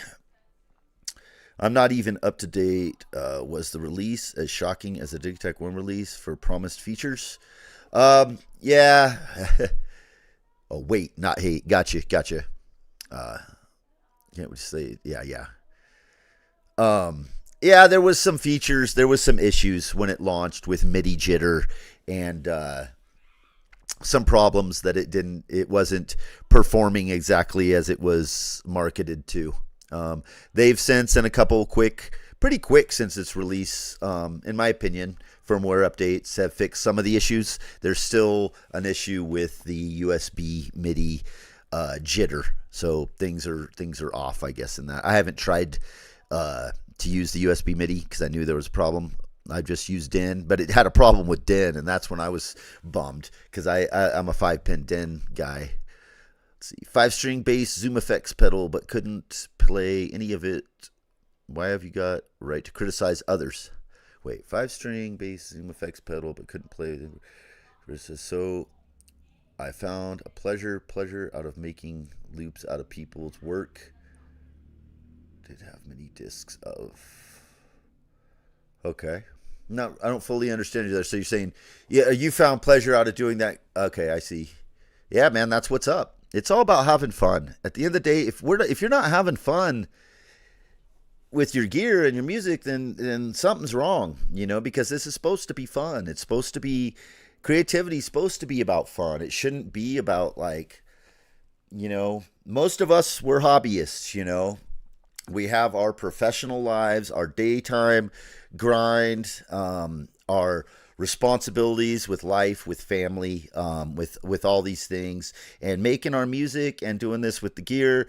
It should be about fun and being able to just let all that bullshit go and be able to come into your space and enjoy your stuff. So if it's not fun and you're not, then and if it's making you angry what other people are doing, and what they're buying and stuff, then you have some other issues that you should address that are the real problems. It's not these gear companies or this equipment or the people who are buying and playing with it. The issue is inside you, and you need to deal with that and just leave people alone and stay out of their wallets, stay out of their lives. Unless you have something positive to say. Let's see. DJing community, just as ugly. Vinyl versus digital. Pioneer versus yes. It's in everything. I mean, it's been ingrained in us since we were kids. Since Coke and Pepsi, and you can go on and on. The two-party system that we have in everything, right? Android, Apple. You can go on and on and on, and in almost everything we have these two choices and then these smaller choices or whatever. It's in every aspect. It's got to be some kind of calculated way that they've discovered to sell more products, to have these kind of systems to keep people controlled and corralled into their own areas to disagree. It's got to be a calculated thing that's been was planned out in think tanks or something many years ago, probably after World War II, when they really implemented all this, all the changes that have gone into marketing. And in the 50s, when marketing and stuff became a big thing, commercials, the advent of television and media became they really hurt us like cows like that. And we fall into it and just argue amongst ourselves. And, I am this and I am this product, or I am this belief of thing, and I am going to become that. And I will die on my cross defending this thing that I believe in, while you're wrong. The people on the other side are wrong. The people who believe in that other book are wrong. The people who drink Pepsi are wrong. And damn, those Android users are idiots. And man, those Apple users are the worst. Whatever. Ford and Chevy. I don't know. That's just my ranting opinion on it. But I think we all kind of succumb to it and are gullible to it to some degrees. And it's just kind of sad, that you would hope. I would have hoped by this time in history, we're going to be at 2026 here. I would have hoped we were so much more advanced as a species, and be able to see through the bullshit of the commercialism and the way that they manipulate us, especially with products and whatnot. it's amazing to think that, like, what was it, a 1% tax hike is what started the Revolutionary War. And look where we are now with the prices of shit we pay and stuff. Not that I'm calling for any kind of revolution or anything, although maybe mentally we need one. Maybe in a way of like having our minds not buy into the bullshit. A revolution of intelligence would be a good thing to see. I'm not going to get political or any that kind of stuff ever on this channel, but I do see correlations between so many things, and the fact that the brand loyalty and how we buy into things, and scream to the death for any corporation or organization of any kind, is I think how we get played. And that's how we end up with toxicity and negativity and hating your neighbor or hating your fellow creative because they got an MPC Live 3 instead of a TR-1000. And you're going to, talk shit on them and put them all down. It's, I just see correlations between it in all facets of life. And it's just like a sign of the negativity of how people communicate and get along now. See, at the beginning, someone said you need an MPC. You can't make real beats without it.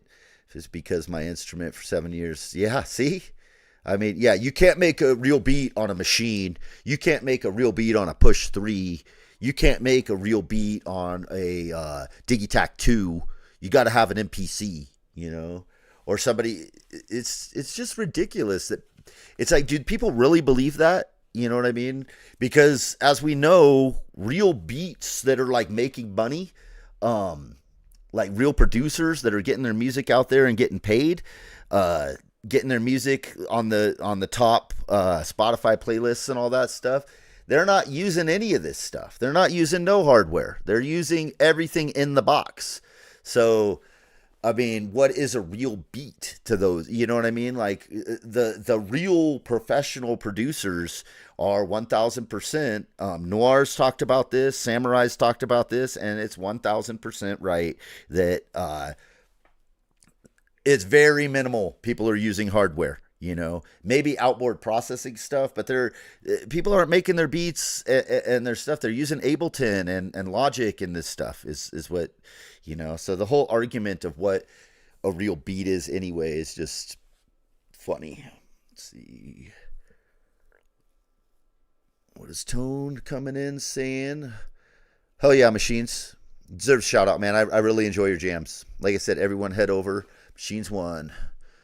Subscribe, like, watch his jams and his stuff. Tone Smith says, fucking A, we're going to get our Tone Vook revenge. Oh, you did get one, huh, Tone? That's right. Hell yes. We will. We will get our revenge. I just finished plugging into the rest of my rig. About to fire it all up. Nice. Hell yeah. Let me know what you think about it, Tone, once you spend some time with it. I know you're a big Electron guy. So I'd really respect and appreciate your opinion. Let's see. GearTube. Let's see. Digitech, Octatrack, Toneverk, all in a row. Nice. Yeah, that would be a good look. I like that. Man, my Octatrack, I thought about like putting it away for a bit, and then it's just got too many uses. I'm like, it's so funny. Look at that piece of gear is what, 10, 12 years old now, and is still completely viable piece of equipment. Is pretty amazing. I can't think of many companies that do groove boxes like that. Performance mixer sampler you would think like 10, 12 years later would still be like super useful studio tool.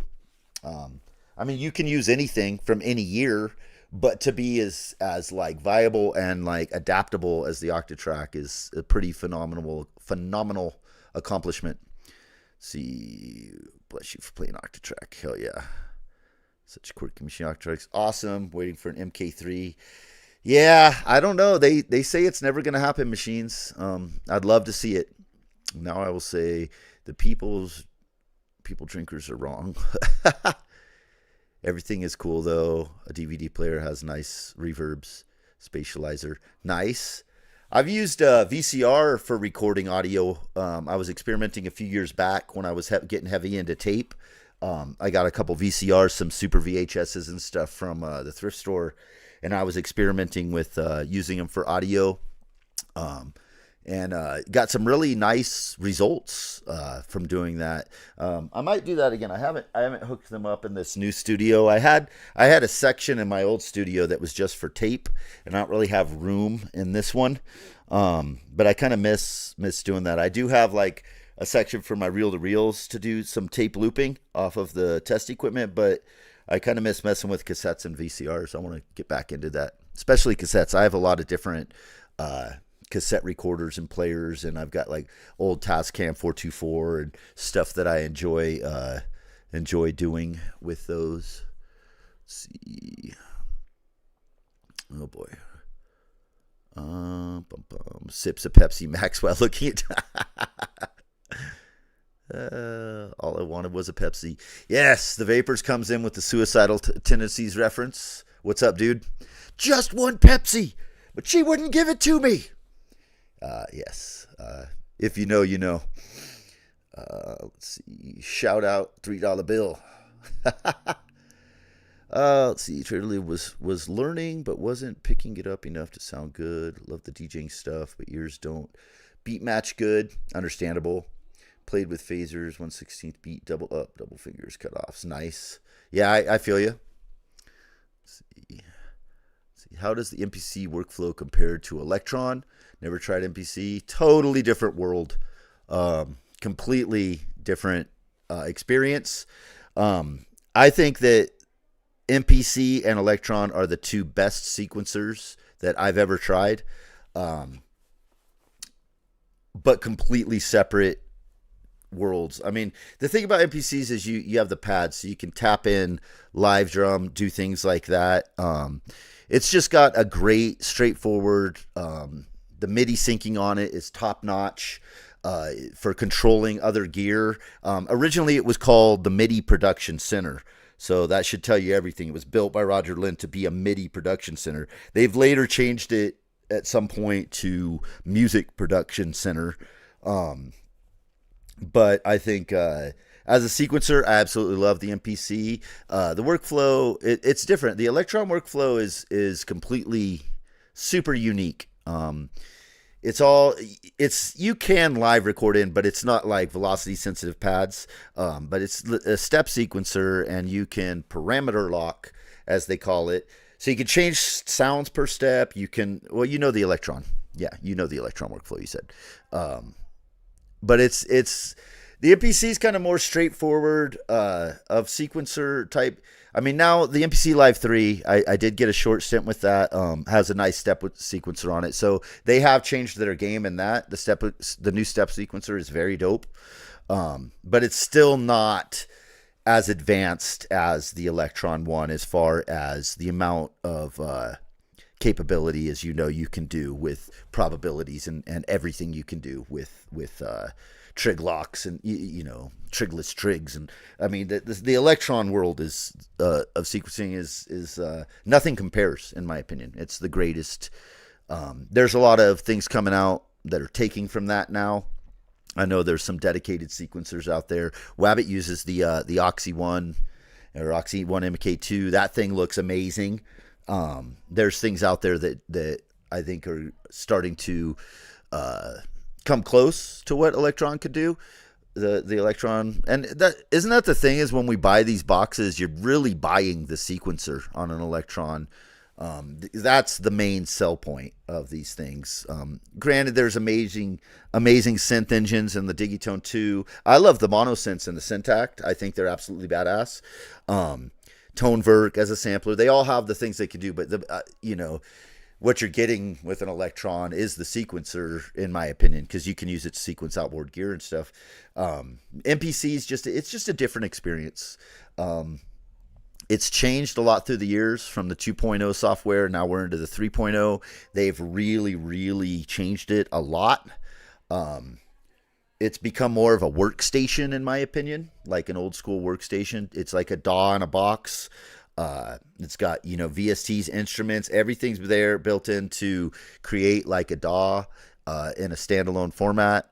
The sequencers on it, I love the sequencer, and the MIDI capabilities is why I still use my MPC, why I haven't gone just Electron. I use a hybrid of both. The Octatrack and the MPC-X together is an extremely powerful ability to sequence the entire studio and route that back into the Octatrack for, effects and live mixing.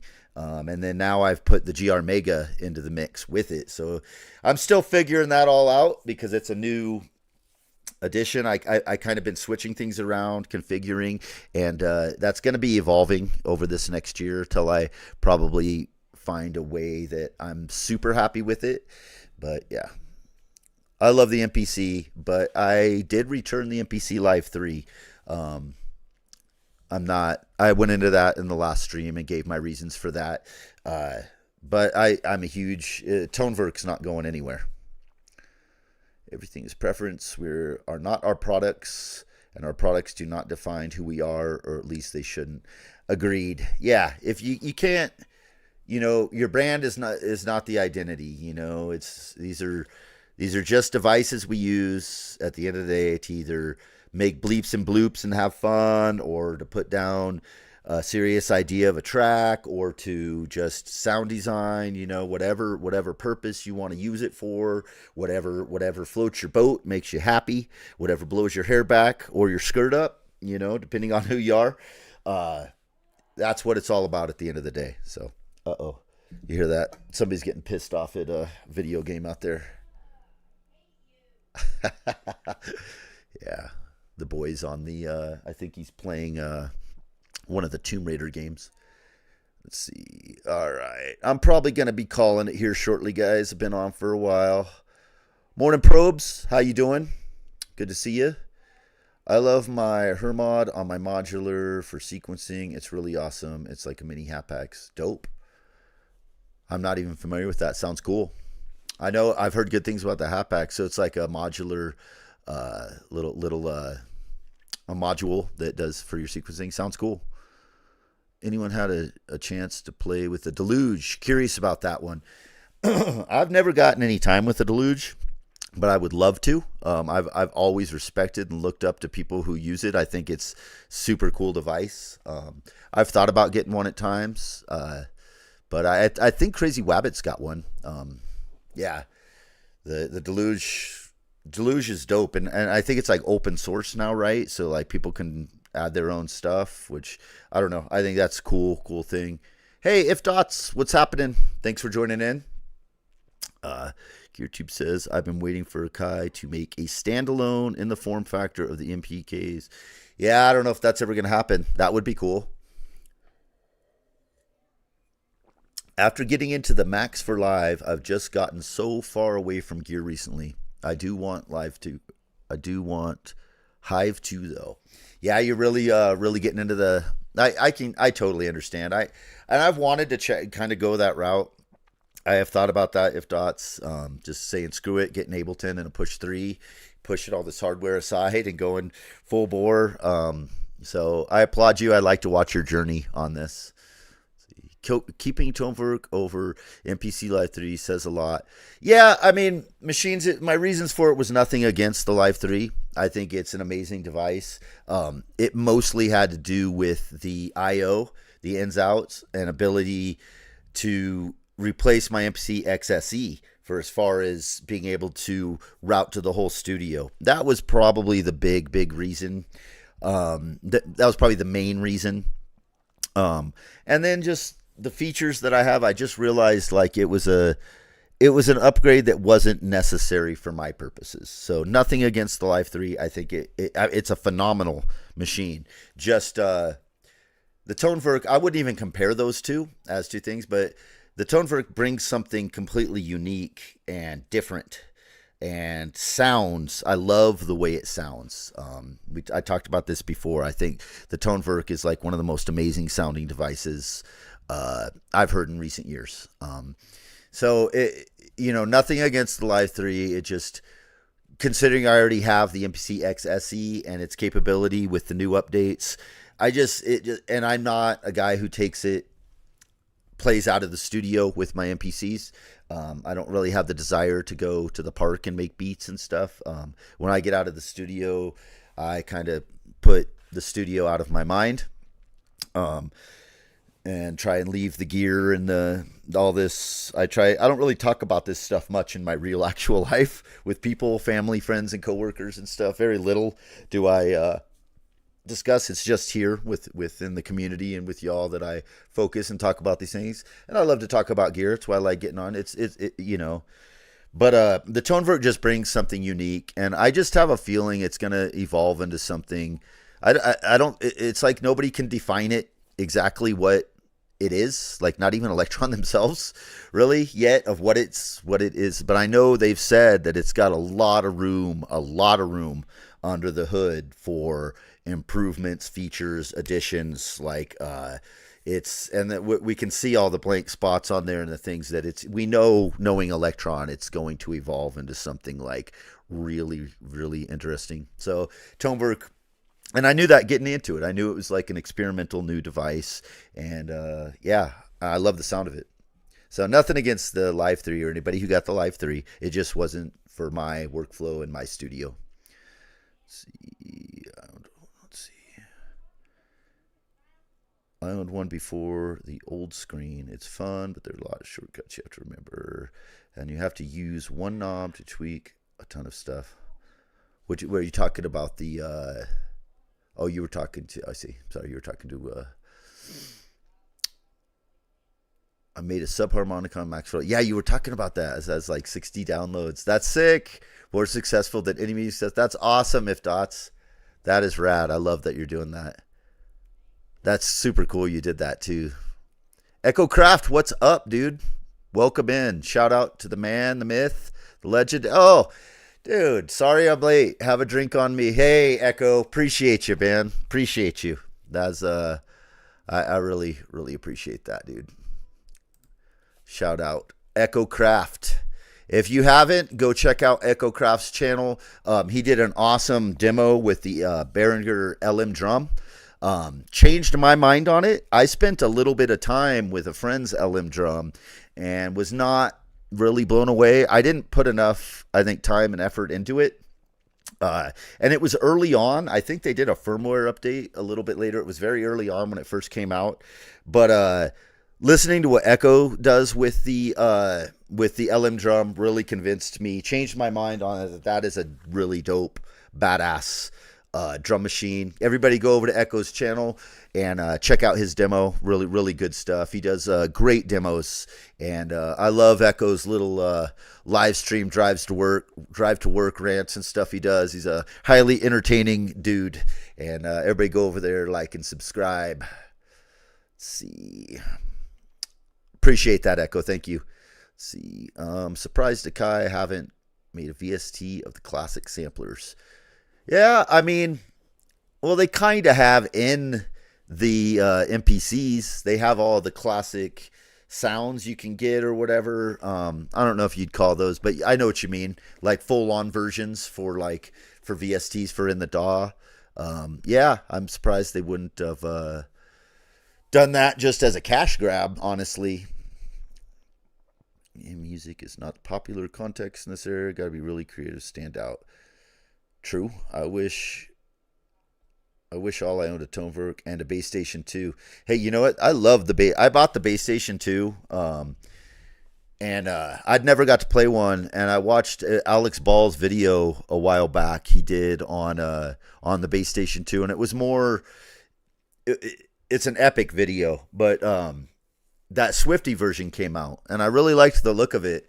And yeah, I just pulled the trigger on it. And it is a beast of an analog mono synth. I freaking love it to death. And I was gonna use it in my little pedal demo that I still haven't done. Got a little too busy with the kids and Halloween.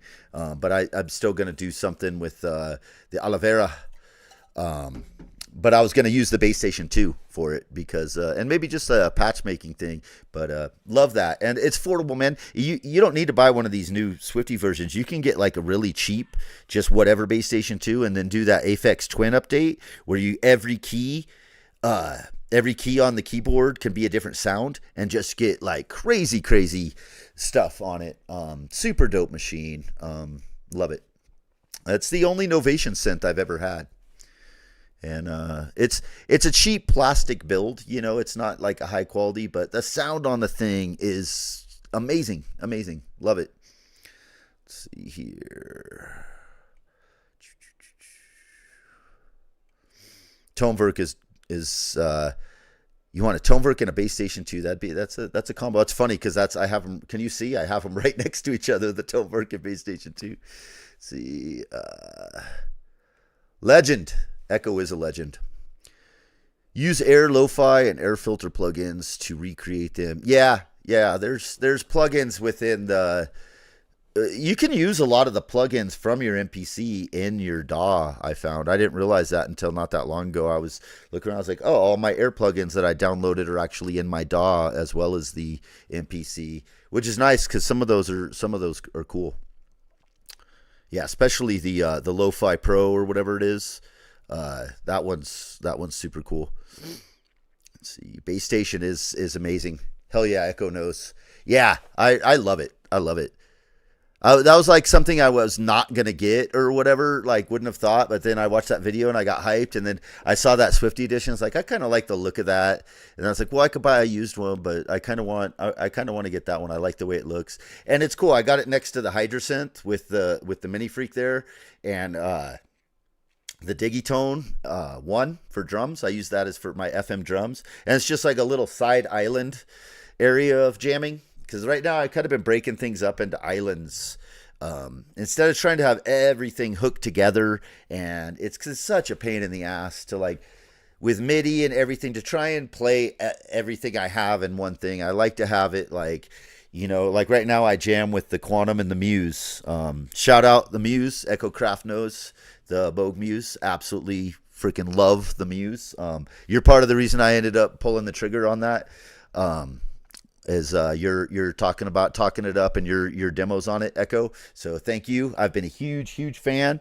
I do have to let it warm up for about 10-15 minutes to stay perfectly in tune. I mean, it stays in tune, but I'll have to do that quick tune more often if I try and just play it right away, which is no big deal. It's an analog beast. So letting the thing warm up, I'm totally fine with. But I use these two with the grandmother right now as one like little setup. So but yeah, love the Muse, man. But yeah, then I have little islands, and I'm finding that that's better. So if I go work on something, I just feel like I'm being more productive and creative, like using just a few pieces as one set thing, you know. Like I have the Moogs with the Voltage Lab. That's kind of where I do my modular stuff. Not a full Euro rack, but it scratches that itch for me. And then with the Erica Synths HDO1 for drums on that, and then sometimes Syntact. And then, you know, or I could just break it into like, you know, the third wave with the Syntact. Those two as a combo just to go jam on. Islands, man. That's what it's all about. Having little stations seems to really be working out for my creativity. Because otherwise I sit there, if I try and utilize and have everything going together, I'm over here in one area trying to get something over here. I don't know. I get headaches wiring it all, getting things the way I want it. It's just working out a lot better for me to have it in these little oasis. It's like an oasis, you know. I have the Hydra base station, which is a dope combo because you got the analog mono, you know, for bass and stuff, and then the I love the Hydra synth, you know, and then with the Mini Freak for, you know, doing, it's really cool. Love that combo. Let's see.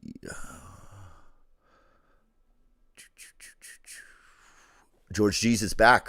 What's up, dude? Just getting home. Right on. George G's is the man. I always wanted one, and I never pulled the trigger on. I don't know why. You know, Echo, you can get a used one for really cheap. I was looking like the regular models. I saw one I think for like $250. You know, that's like in the low Behringer type price. Totally worth it, dude. I highly recommend it just to have it. It is just growls. I'm gonna put it. I'm gonna do a video with it soon.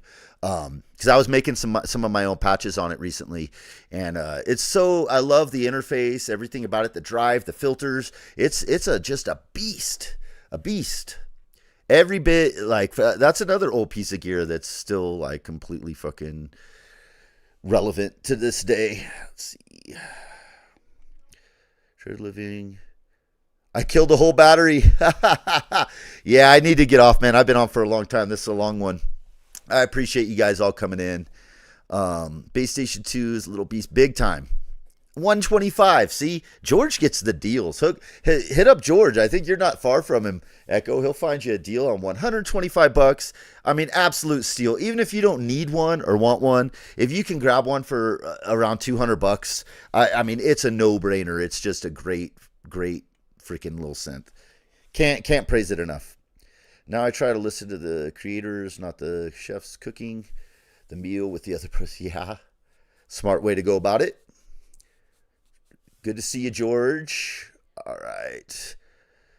Yes, indeed. Well, guys, I appreciate y'all coming on. I think I've been on for like a couple hours now. I'm going to go try and get some stuff done this afternoon. We just being lazy today. We had a late night. Haunted house was absolutely amazing here that the kids went to, and we did the pumpkin carving, trick or treating, and then went to like this super amazing, crazy haunted house with like insane animatronics that were jumping out as zombies and spiders, shit coming out of the walls and ceilings, squirting all over us, like totally insane, like badass haunted house. It even freaked me out at a couple points. It startled me, you know what I mean?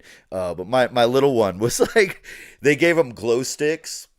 So I guess like the glow stick, if you were scared, if you pulled the glow stick out, then like they wouldn't come up and scare you as much. And he like had his hand on the glow stick, and I was like, you gonna use it? He's like, I'm not gonna use it. He was like, oh, like super scared. It was awesome, but he didn't break it out once. I was so proud of him. But yeah, it was cool. I did not expect it to be. It was at this old. Over 100-year-old hotel up in the floors of this ancient hotel that like it was just awesome. Yeah, good times. But we were up late and then watched ghost movies, and we had a awesome Halloween here, so we just been chilling today. But I'm gonna go try and do a couple productive things this afternoon. Was playing on my Muse a little bit earlier, just messing around. Still trying to like get good at making some of my own sounds on that thing. It's an amazing device. But anyhow, guys, I really appreciate y'all jumping in. Yeah, I hope everybody enjoys the rest of the weekend. I think we got daylight savings coming tonight, right? We're jumping back an hour. I think it's tonight, or is it? I hope it's tonight and not before Monday. I think it's on. They do it between Saturday and Sunday, don't you? Because that'd be kind of screwed to do us when we got to go to work the next day. But yeah, much love to y'all. I appreciate y'all jumping in again. And remember, PMA all day, every day. Positive mental attitude. Be good to each other. Don't be jerks to people unless they deserve it. And some people do deserve it sometimes. So, you know, if that's the case, then I forgive you. But don't just be an asshole to somebody who is just going about their day and being a good person. All right, guys. Y'all have a good one. Take care.